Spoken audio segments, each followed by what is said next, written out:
everyone, and welcome to another episode of the Grow Equation Business Podcast. Olympic athletes do it, surgeons on Grey's Anatomy do it, and successful business owners do it. But do you? So today I want to welcome a friend, fellow CAPS member, Barb Stuhlemmer, and we're going to talk all about this thing called visioning your success. So welcome, Barb. Well, thank you very much, Diana, for having me. This is going to be fun. Yeah. So I, teach about creating vision because I believe that, if you are going to build something, you need to know what you're building. And I tell this story about how back in 2008, I worked for a financial advisor as his marketing coordinator. And people would go into his office and they would say, the number one question would be, so how much do I need to save for my retirement? And he would answer, well, that all depends. Well, that all depends on what they wanted their retirement to look like, right? Whether it was going to be, a second home in the Caribbean and, lots of cruises or traveling versus, something like me living in a small bungalow in downtown Mallorytown. And that whole process that he taught really got me thinking about people and their business, because I'm sure, like you, there is a question that people will ask you time and time again. Well, people ask me time and time again, how do I market my business? And my answer is, well, that all depends, right? Yeah.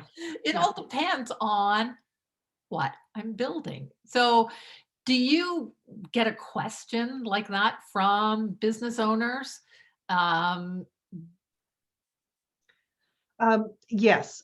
And it's not a question. It's probably a lot of different types of questions that lead to the same challenges that you see over and over again. And oftentimes it starts with not having an idea of what your future looks like. So you have, it's like saying you want to have money.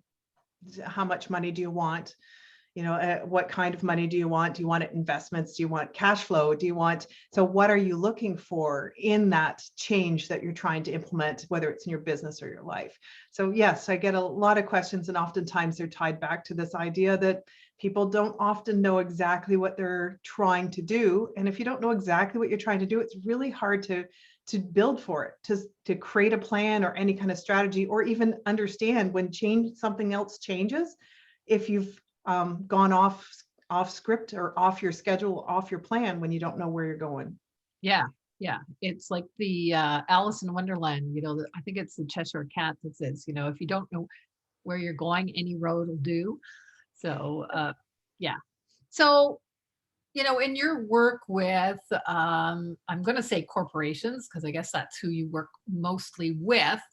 How would you say having a real solid, detailed, clarified vision? Can you give us an example of how that might look? Yeah. Well, one of the renowned experts on change and leadership is someone called John Cotter.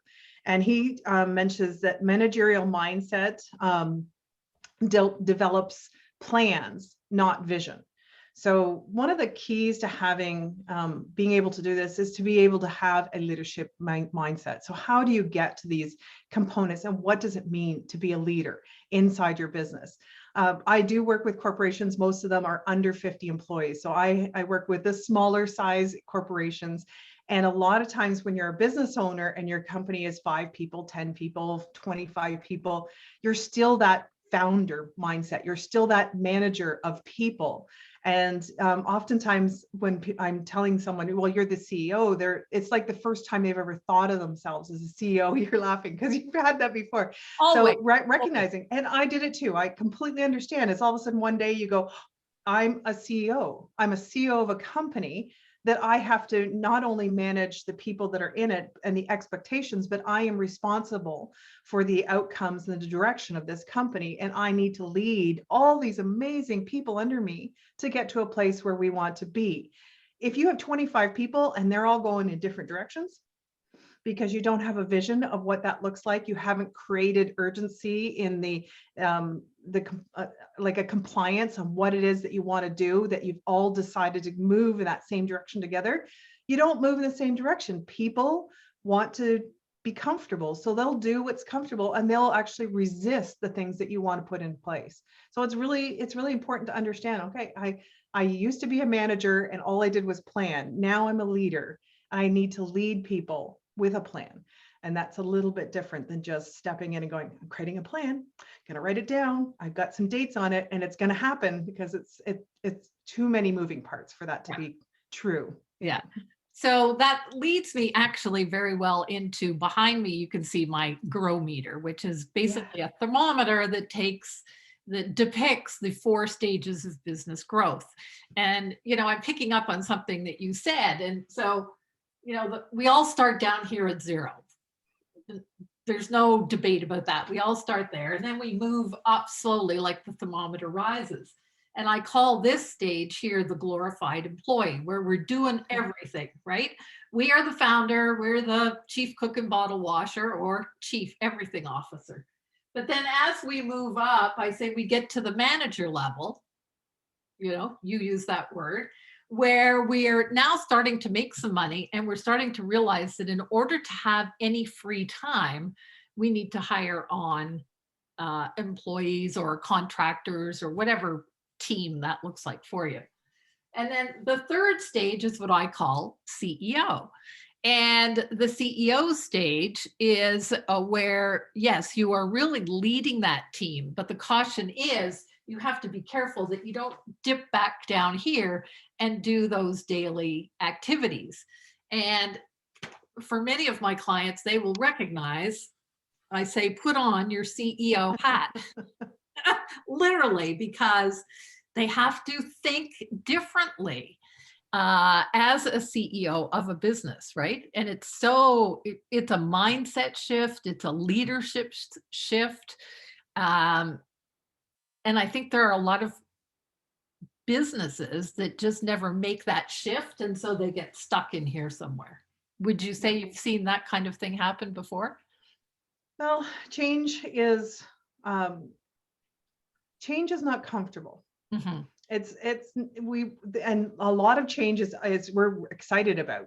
The idea of creating something new, that idea of going somewhere different, the idea of being with someone different, or interacting different, or having a different influence. So changes can be exciting, and it's usually anxiety building. So yes, as we go through these different challenges, we keep going back to what is comfortable. But the challenge, or the goal, I would say, is to get to a place where the next level is comfortable. And then you can look at the next change. So I find that if we're dipping back, if we're going back into this lower level that you have, that's a great descriptor of what is actually kind of happening. If you're dropping down into those levels, it's because you haven't made the level that you're in comfortable yet, meaning that you haven't found what works really well for everyone, so that you can continue to manage or continue at the level that you're at. So one of the things that, when I'm working with CEOs is I will help them create this vision for their business, maybe 3, maybe 5 years down the road, so that they know kind of what they're building.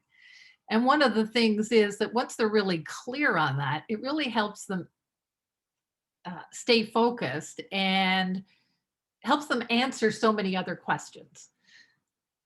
So I'll give you an example of a lawyer that I've worked with, still working with, and she didn't have a clear vision of what the possibility for what her company could be. And once we developed that clear vision, then, even hiring, who was next to hire, or where people should be spending their time, all of this, it just sort of, it fell into place. Have you seen things like that happen before? Yeah, that's I think that's the key, is that that's what the comfortable is. The comfortable is knowing what the next step is, or knowing what it is that you're supposed to be doing to manage what is already in place. So yeah, a few different people that I've worked with over the years, oftentimes it's more of a transition into succession. So Mhm. who is going to look after it, or how are we going to sell it, or what is this going to look like, so that we can get to the place that we can actually step away from the business and hire, maybe still own it, but hire someone else to manage it. And how do you do that? I mean, when you start actually, if you sit down and do an envisioning moment and you picture yourself in the business, but not there, how is it running? And if you start asking these questions, what if this happens? What if this happens? What if these things happen? Who's going to look after this without you having to step your foot into the door? And those are the things that you have to have in place to make a really good vision, be able to lead you forward into the future. Yeah. And what about sharing your vision? I hear sometimes some pushback from CEOs or business owners about actually sharing their vision. Whoops. Um, but I have the opposite feeling. I feel that if you share your vision, then the team can get this sense of, oh, we are part of something and we're all going in the same direction. Yeah. Yeah. Yes, and I think that there are some points in time when you are making some decisions around what it is that you want to do, and you're not quite ready for it. And I think when you're not ready to share, it's probably not appropriate to share, because you can create a lot of anxiety in people if they don't know what the direction is going to be, if they don't know exactly what they're going to be doing or where they're going to be. Does this mean that they're going to lose their job? Does this mean that we're going to have to work twice as hard, 60 hours a week or something like that? Is it pay cuts? What does this mean to us when you say this? So one of the things, so if we were doing succession planning, I wouldn't suggest telling people right off the bat, oh, I'm going to sell the business. No, What does that mean? yeah, Like, I'm not going to have a job afterwards. Yay, let me help you do that and step into the work. But if you want people to be able to have autonomy in their jobs and be leaders in your company, so that they can bring innovation and they can bring the support that's required to make change happen, they are going to need to know where they're going. And that means that you have to share. So you have to figure out when that sharing is appropriate, and whether or not you have it nailed down. There's another caveat to this, is that you don't want your change to be so granite that no one else has a say, that you can't have any kind of emergent change that happens in it. You can't have any flexibility. What happens then is that basically you're going back to the early 1900s in that type of business, where the people who are at the top, they have all the say. They are the owners, the business owners, and everybody is just a worker. And if you're just a worker, people don't want to work for you. They want to have some kind of autonomy. They want to feel good about their job. They want to feel like they can do something. And people like that, I mean, when my clients have employees like that, their employees stay longer, they work harder, they do stuff. And it's not that you want them to work harder, it's just they do it because it's exciting, it's fun, it's interesting. They feel passion, and they feel like they are the ones who contribute. So, and they are, which makes visioning a really important part of how to get them there. yeah, yeah. I could see how that you have to be, that timing of that vision, or it's not even the word. I want to say almost the the discussion of it, right? Yes. It's Yeah. got to be a discussion, and a discussion that maybe the CEO or a facilitator leads to ensure that it goes down the right path. Yeah. Yeah.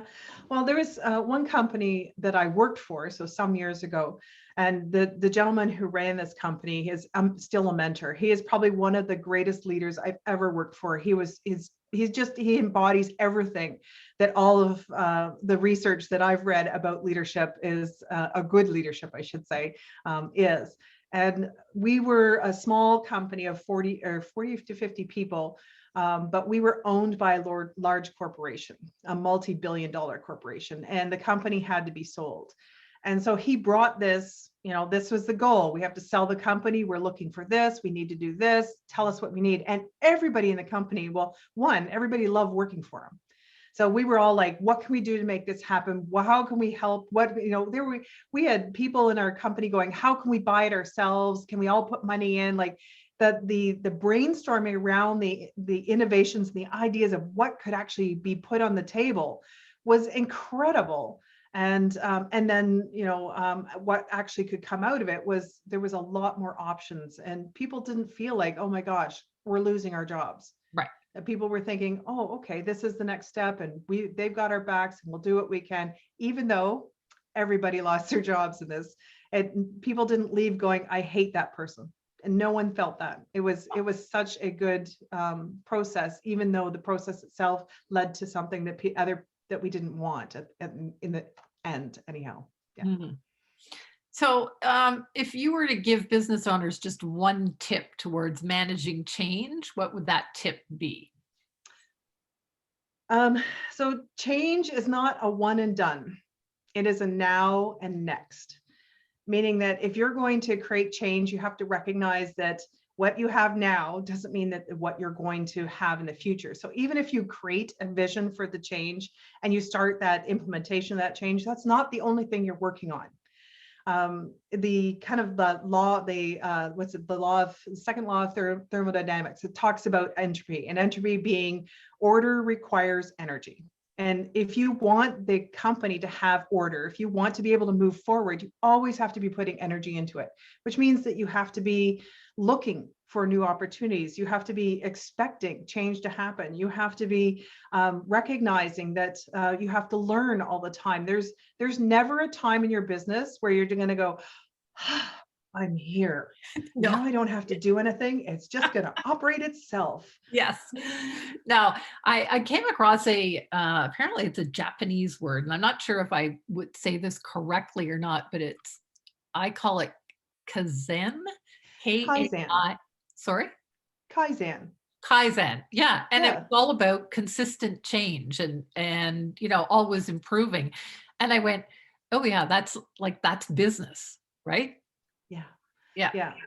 Oh, the Japanese are phenomenal and well known for their process in Kaizen used in most of their companies.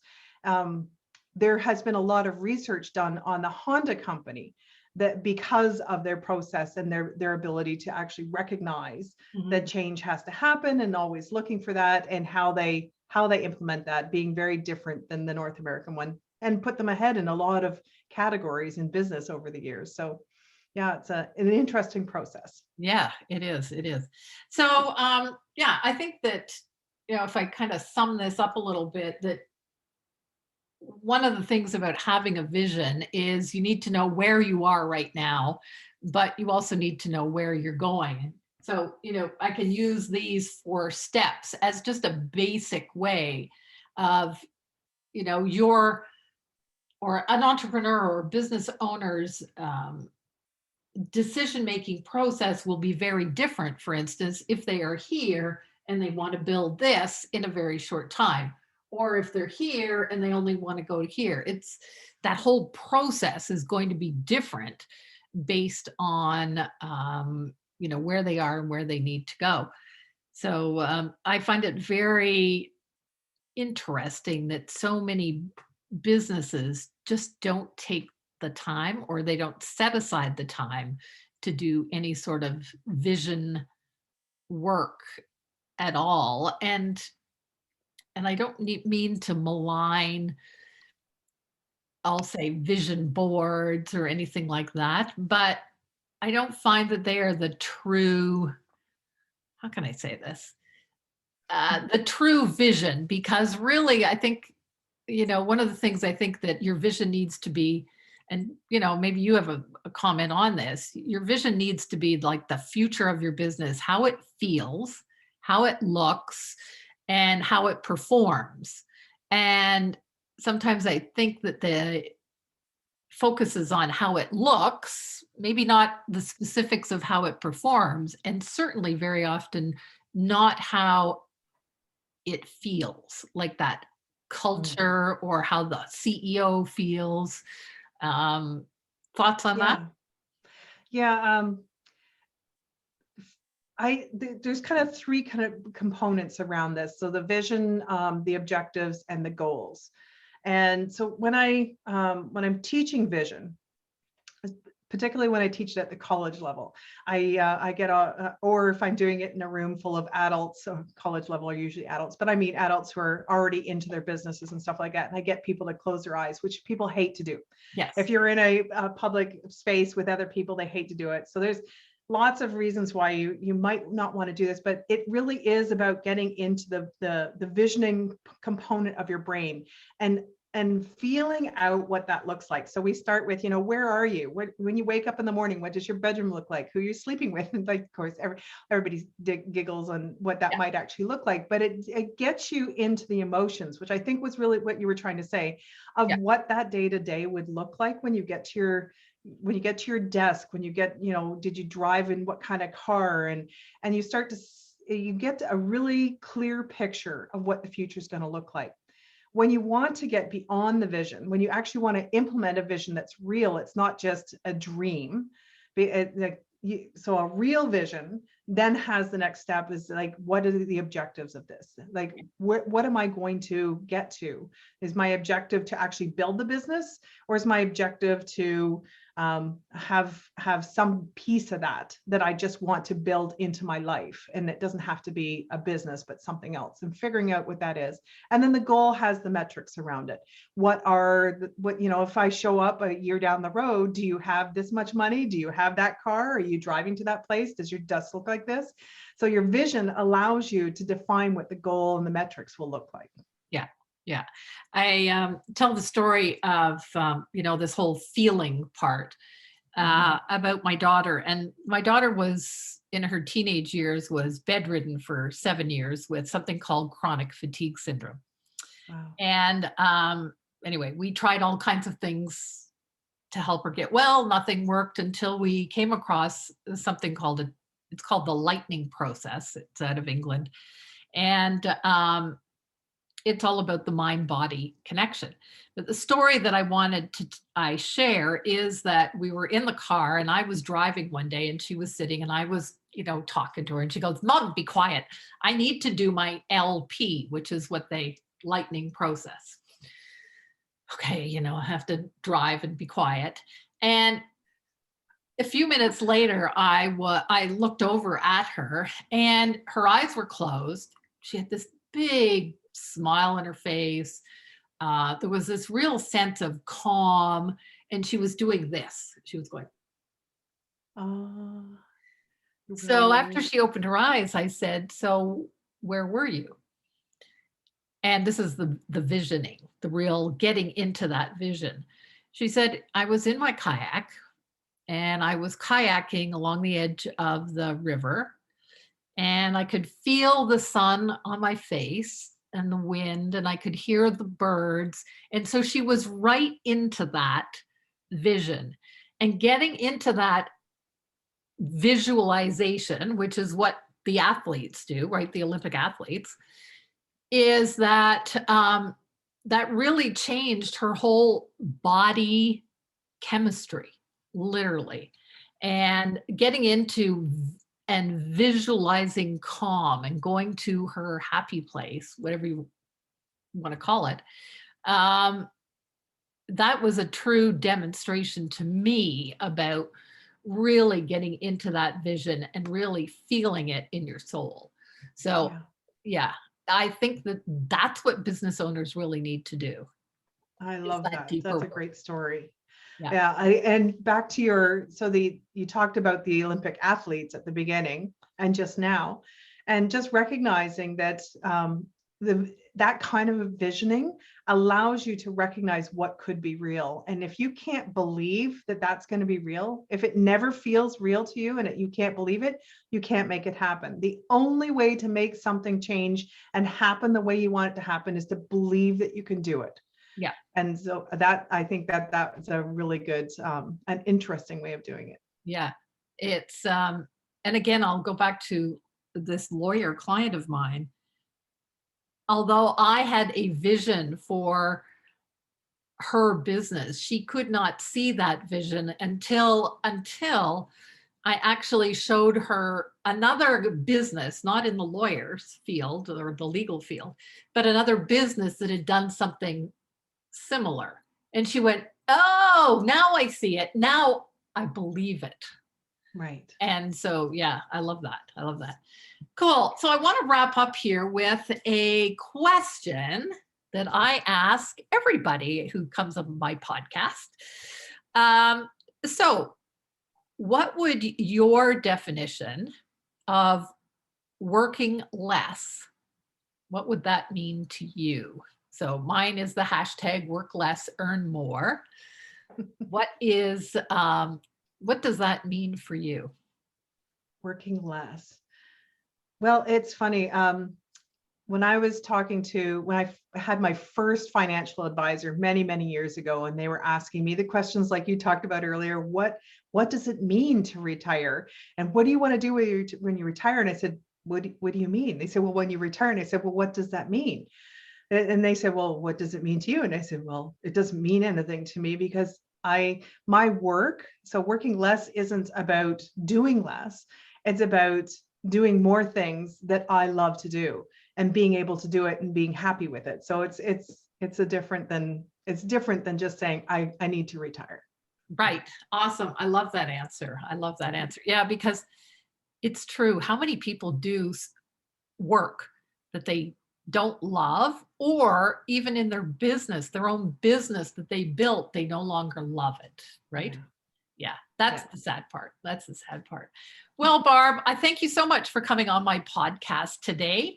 I look forward to maybe, we'll do this another time and we'll talk about maybe wearing the CEO hat. I'd love to have a conversation with you about that. Yes, that'll be good. That'll be good. Thank you very much for having me, Diana. I really had fun today. This was good conversation. Good. Thank you so much.